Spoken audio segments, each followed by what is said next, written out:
হে everyone, সবাইকে নতুন ভিডিওতে স্বাগত। আশা করছি তোমরা সবাই ভালো আছো, সুস্থ আছো, আর আমিও ভালো আছি। সো অনেক দিন ধরেই যাবো ভাবছিলাম, তো আজকে ভাবলাম চলেই যাই। মা আর আমি বেরিয়ে পড়লাম কিছু কেনাকাটা করার জন্য। সো আমরা টিকিট কেটে চলে গেলাম 2 নম্বর প্ল্যাটফর্মে। আমাদের 1 নম্বর প্ল্যাটফর্ম থেকে টিকিটটা কেটে তারপর আমরা ওই পাশেই চলে গেলাম। তারপর শিয়ালদা লোকাল ধরে চলে এলাম বারাসাতে। আর এই যে একটা শাড়ির দোকানেও এসে গেছি, কিছু দেখাদেখি করছিলাম, কিন্তু কি কালার নেব ঠিক করে আসিনি বাড়ি থেকে, তাই ওখানে গিয়েই পছন্দ করছিলাম, যেটা ভালো লাগে সেটাই নেব। সামনেই তো সরস্বতী পুজো, আর মাত্র কটা দিন বাকি। তোমাদের কেনাকাটা কত দূর কী হলো সবাই কমেন্টে অবশ্যই জানিও।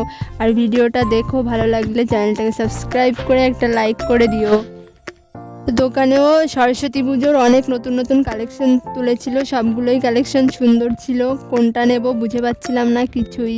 আর যে শাড়িগুলো আমি অনলাইনে দেখেছিলাম সেগুলোই ছিল, আর এখানে তো দামও কম ছিল, অনলাইনে তো একটু বেশি নেবেই, স্বাভাবিক ব্যাপার।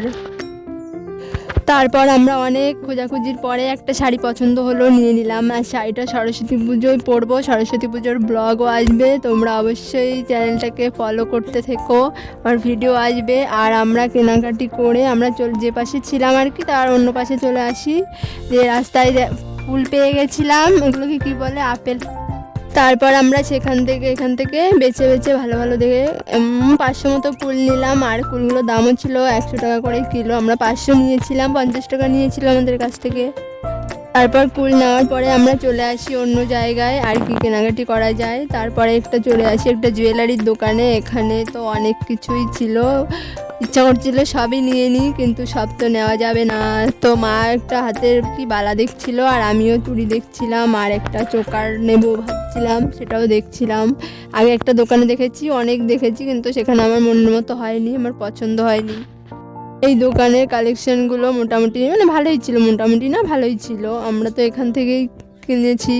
তারপরে সেখান থেকে আমরা চলে আসি মায়ের জন্য একটা শাল নেওয়ার জন্য। মা অনেক দিন ধরেই বলছিল একটা শাল কিনবে, আর এখন তো শীতটা চলে গেছে, তাই দামেও একটু কম পাবে, এই জন্য আরও এখনই নেওয়া।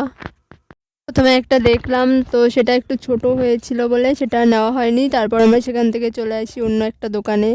এখানে এসে বললাম যে এগুলোর কেমন কি দাম আছে, তারপরে দেখলাম, তারপরে মায়ের পছন্দ হলো, শালটা একটা নিয়েই নিলাম।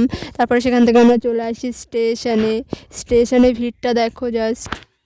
তারপরে স্টেশনে এসে তো দেখি একটা লোক আর কি সবেদা নিয়ে বসেছে। আমাদের অনেক বছর হয় সবেদা খাওয়া হয় না, বললে হাসি পাবে, কিন্তু এটাই সত্যি। তারপরে আমরা এই সবেদাগুলো এক একটা 5 টাকা করে বলছিল, তারপরে তো আমরা নিলাম। নেক্সট ট্রেনের জন্য ওয়েট করতে থাকি, আর আমাদের ট্রেন চলেও আসে।